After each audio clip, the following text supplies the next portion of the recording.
స్టేట్గా ఎదిగింది తెలంగాణ. భారతదేశం ఎదగాలి అంటే తెలంగాణ లాంటి రాష్ట్రాలు ఉండాలి అని సుమన్ బేరీ చెప్పారు అధ్యక్ష. ఎట్లుంటుందంటే అధ్యక్ష, మీ ఎదురుగానే దివాలా దివాలా అని మీరు చేసే ప్రచారానికి దిమ్మ తిరిగే సమాధానం మీరు పిలిచిన అతిథులే చెప్పారు. నేను చెప్పాల్సిన అవసరం లేదు. వెనకటికి అధ్యక్ష ఒక రాజు ఉండే అధ్యక్ష, ఆయన పేరు హిరణ్యకశిపుడు. ఆయన ఏం చేసిండు అధ్యక్ష, నా రాజ్యంలో నారాయణ నామస్మరణ వినబడకూడదు అని చెప్పి నిషేధం విధించిండు అధ్యక్ష. నా రాజ్యంలో హరియానా వాళ్ళు కనిపించకూడదు అని నిషేధం విధించాడు. కానీ ఆయన పుట్టిన కొడుకు ప్రహ్లాదుడు రోజు నిత్యం నారాయణ మంత్రాన్ని జపిస్తుండే అధ్యక్ష. దాంతోనేమైంది, ఎక్కడున్నాడు నీ హరి అని హిరణ్యకశిపుడు అడిగితే, ఇందుగలడు అందులేడని సందేహం వలదు, చక్రి సర్వోపగతుండు, ఎందెందు వెతికి చూసిన అందందే గలడు అని జవాబిచ్చిండు ప్రహ్లాదుడు అధ్యక్ష. ఎందుకు చెప్తున్నా అంటే అధ్యక్ష, మీకు ఎందుకు చెప్తున్నా ప్రత్యేకించి ఈ మాట అంటే అధ్యక్ష ఎట్లా జరిపేస్తారు అధ్యక్ష? మీకు ఇష్టం లేకపోవచ్చు, ముఖ్యమంత్రి గారు మాట్లాడితే రాజశేఖర రెడ్డి గారి పేరు, చంద్రబాబు నాయుడు గారి పేరు చెప్తారు. కానీ 10 ఏళ్ళు తెలంగాణ తెచ్చి 10 ఏళ్ళు తెలంగాణ అగ్రభాగాన్ని నిలబెట్టిన కేసీఆర్ గారి పేరు చెప్పడం మీకు ఇష్టం లేదు. కానీ వాస్తవం ఏంది అధ్యక్ష, ఎట్లా జరిపేస్తారు కేసీఆర్ గారు ఆనవాళ్ళు? అడుగడుగున ఆనవాళ్ళు కేసీఆర్ గారివే కదా. మీరు కూర్చునే సెక్రటేరియట్ కట్టిందే కేసీఆర్ గారు. అట్లాగే ఇవాళ ముఖ్యమంత్రి గారు కూర్చుంటున్న కమాండ్ కంట్రోల్ సెంటర్ కట్టింది కేసీఆర్ గారు. మీరు ఫ్యూచర్ సిటీ అని బిల్డప్ ఇస్తే ఆ ఫ్యూచర్ సిటీ భూసేకరణ చేసిందే కేసీఆర్ గారు. అసలు తెలంగాణ రాష్ట్రమే కేసీఆర్ ఆనవాళ్ళు కదా. అంతకంటే ఏం చెప్పాలి మీకు అధ్యక్ష? ఈ ప్రభుత్వం అధ్యక్ష కొన్ని విషయాల్లో మాత్రం మంచి దూకుడుతో పర్ఫార్మెన్స్ చూపెడుతోంది అధ్యక్ష. చాలా దూకుడు కొన్ని విషయాలు, ల్యాండ్ ఆక్షన్లు, లిక్కర్ కలెక్షన్లు, అదుపులేని అప్పుల అధ్యక్ష. వాస్తవం ఏంది అధ్యక్ష? అన్నిట్లో రివర్స్ గేర్ అంటే కాదు సార్.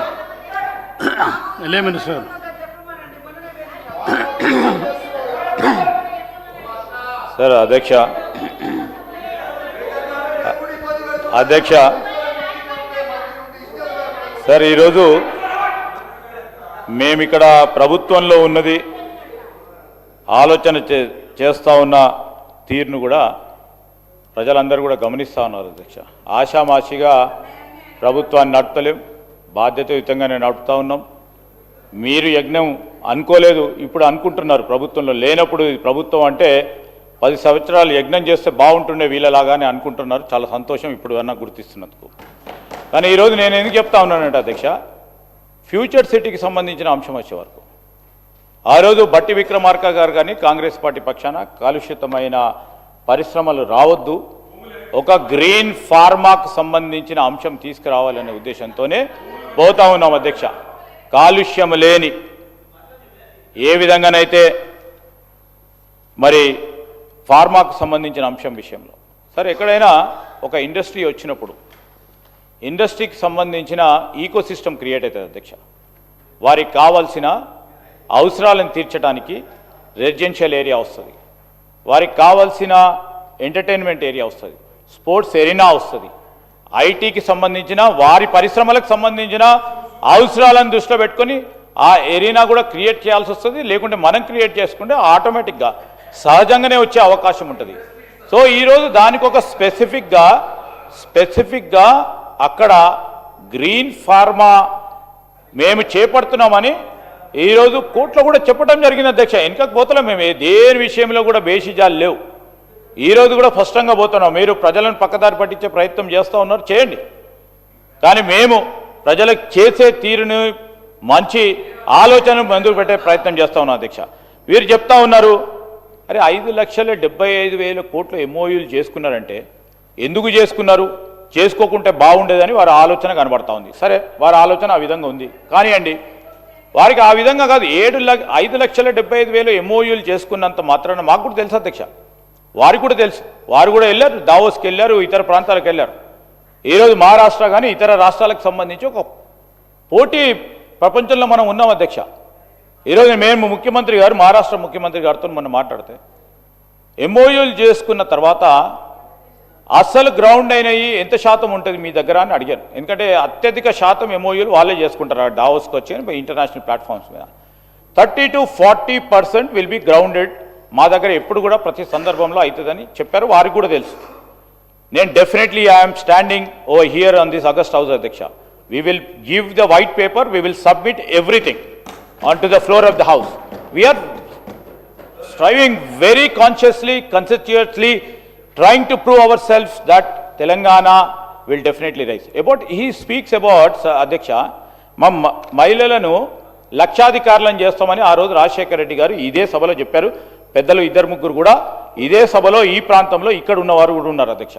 లక్షాధికారులను చేయాలని ఒక టార్గెట్, ఒక లక్ష్యం, ఒక విజన్. ఈ విజన్ని కూడా హేళనగా మాట్లాడటం సరికాదు అధ్యక్ష. మహిళల సాధికారిత విషయంలో హేళనగా మాట్లాడుతూ ఉన్న కేటీఆర్ గారు విత్డ్రా చేసుకోవాలా. కోటీశ్వర్లను చేయాలని, వారిని ఎంపవర్మెంట్ చేయాలని, వారికి ఒక అవకాశం ఇవ్వాలని, వారి ఆలోచనలు ముందుకు తీసుకెళ్లాలని ఒక ప్రయత్నం, ఒక విజన్, ఒక ఆలోచనలు కూడా ఇంత చులకనగా మాట్లాడితే సరికాదు అధ్యక్ష. When we set the process, when we have set the motions అధ్యక్ష ఫర్ ద విజన్, అది రేపొద్దున వారు లక్షాధికారులు కావచ్చు, 10 లక్షలు సంపాదించవచ్చు, 50 లక్షలు సంపాదించవచ్చు, కోటీశ్వర్లు కూడా కావచ్చు. కానీ కోటీశ్వర్లను కావాలనే ఒక ఆలోచన, ఒక తాపత్రయం, ఒక లక్ష్యం, ఒక విజయం లేకుండా మేము పెట్టాము ఎట్లయితారు అంటే ఇప్పుడే మీరు వారి అలా ఎక్కడో బారుమూల ప్రాంతంలో కూర్చున్న మా మహిళా సోదరమని కోటీశ్వర్లను కావచ్చు, ఒక్కడి అడుగు తర్వాత ఇంకో అడుగు వేస్తూ ఉంది ప్రభుత్వం అని మనస్థైర్యం పొందుతా ఉన్న సందర్భంలో వారు ఈ విధంగా బాధ్యత గల ప్రతిపక్షంలో ఉండి ఈ విధంగా మాట్లాడటం నిజంగానే వారికి ఉన్న అనుభవం ఈరోజు మీరు చెప్పాలా. మీరు చెప్పారు విజన్ ఏ విధంగా చేపట్టబోతున్నారని అడగండి, చెప్తాం. కానీ ఏ విధంగా చేపడతారు? ఏదో ఆశామాషిగా మాట్లాడారు, ఈ అడ్డగోలుగా మాట్లాడారు, ఇష్టం రాజ్యం మాట్లాడారు, ఇది అయ్యేది కాదు పోయేది కాదు అని మాట్లాడితే ఎట్లా అధ్యక్ష? ఈరోజు మహిళలకు సంబంధించి వారికి సంబంధించి ఒక్క అడుగు తర్వాత ఇంకో అడుగు ముందుకేస్తూ ఈరోజు ఒక్కటి తర్వాత ఒకటి అధ్యక్ష. ఈరోజు ఫ్రీ బస్, దట్ ఈస్ మేము ఫ్రీ బస్ అనేది it's a women empowerment. It's not a ఇప్పుడు ఏదో ఫ్రీగా ఇస్తున్నాను నాట్, ఇట్స్ విమెన్ ఎంపవర్మెంట్ అధ్యక్ష. ఈరోజు సోలార్ సంబంధించి వారి పవర్ ఉత్పత్తి చేయాలని మహిళా సోదరులకు ఇస్తా ఉన్నాం, పెట్రోల్ బంకులు ఇస్తా ఉన్నాం, క్యాంటీన్లు ఇస్తా ఉన్నాం. వారికి ఎప్పుడు లేని విధంగా ఈరోజు బ్యాంకులకు సంబంధించి లింకేజ్కి సంబంధించి వీరు పావులా వడ్డీ ఇస్తామని కూడా ఇయ్యలేదు. మేము పావులా వడ్డీ ఇచ్చినాం, జీరో వడ్డీ ఇచ్చుకుంటూ ఈరోజు మహిళల సాధికారత విషయంలో ముందుకెళ్తా ఉన్నాం అధ్యక్ష. These are all first few steps అధ్యక్ష. వారు ఈరోజు మేము ఏదో మాట్లాడుతూ ఉన్నాం, గ్రాఫిక్స్లో పెట్టామని. సార్ ఈరోజు మార్కెటింగ్కు సంబంధించి వారిని మించిన వారు ఎవ్వరు లేరు అధ్యక్ష.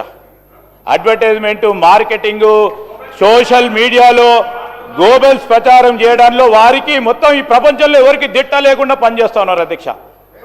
ఏఐని ఉపయోగించుకొని కూడా ప్రభుత్వం చేయని అనేక అంశాలు కూడా పెట్టి ప్రభుత్వం అప్రతిష్ట పాలు కావడానికి ప్రయత్నం చేస్తూ ఉన్నారు. ప్రతిపక్షంగా చేస్తూ ఉన్న సందర్భంలో మేము దాన్ని తప్పకుండా ధీటుగా ఎదుర్కొంటాం అధ్యక్ష. ఈరోజు వారు చెప్తా ఉన్నారు చరిత్రను మేము ఎప్పుడు కూడా పక్కన పెడతలేము అధ్యక్ష. పునాదులు ఎక్కడ వేయటం జరిగింది? 92 సంవత్సరంలో పివి నరసింహారావు గారు వచ్చినప్పుడు ఆ రోజు లిబరలైజేషన్ పాలసీ తీసుకున్న తర్వాత ముఖ్యమంత్రి గారు అనేక సందర్భాల్లో చెప్పారు. నేను ఒకటి అడుగుతాను అధ్యక్ష, ఈరోజు ఈ తెలంగాణ శాసనసభలో అందరం కూర్చున్నాం అధ్యక్ష. దీనికి మూలం ఎవరు? మూల కారణం ఎవరు? సోనియా గాంధీ గారు ఆ రోజు నిర్ణయం తీసుకోకుంటే ఈరోజు వారి ఆలోచన విధంగా మీరందరూ కూడా ఉండేదాని అడుగుతా ఉన్నాను అధ్యక్ష. ఈరోజు వారినే మర్చిపోయారు, వారిని అడ్డగోలుగా మాట్లాడే కార్యక్రమం చేస్తూ ఉన్నారు. కాంగ్రెస్ పార్టీ ఆ రోజు ఆలోచన చేయకుంటే ఈరోజు ఉంటుండే అధ్యక్ష. ఎవరు కూడా మేము మర్చిపోవు. అందరూ ఈ రాష్ట్రానికి సంబంధించిన సేవలను తప్పకుండా గుర్తుపెట్టుకుంటాం అధ్యక్ష. ఈరోజు ఎప్పుడు కూడా ముఖ్యమంత్రి గారు ఒకటి మాట చెప్పారు, పాలసీ విషయంలో పాలసీ కంటిన్యూయేషన్ చేశాం అనేక ఇంటర్నేషనల్ ప్లాట్ఫామ్స్లో కానీ ప్లాట్ఫామ్లోని గత టీఆర్ఎస్ పార్టీ ప్రభుత్వం ప్రవేశపెట్టిన ప్రభుత్వ పాలసీలను కూడా కంటిన్యూస్గా తీసుకెళ్లే కార్యక్రమం చేస్తున్నామని చెప్పారు. అది కాదా అధ్యక్ష? కాదా అధ్యక్ష? అది పాలసీ పెరాలసిస్ లేకుండా చూసే కార్యక్రమం వెళ్తున్నామని ముఖ్యమంత్రి గారు స్వయాన చెప్పడం జరిగింది అధ్యక్ష.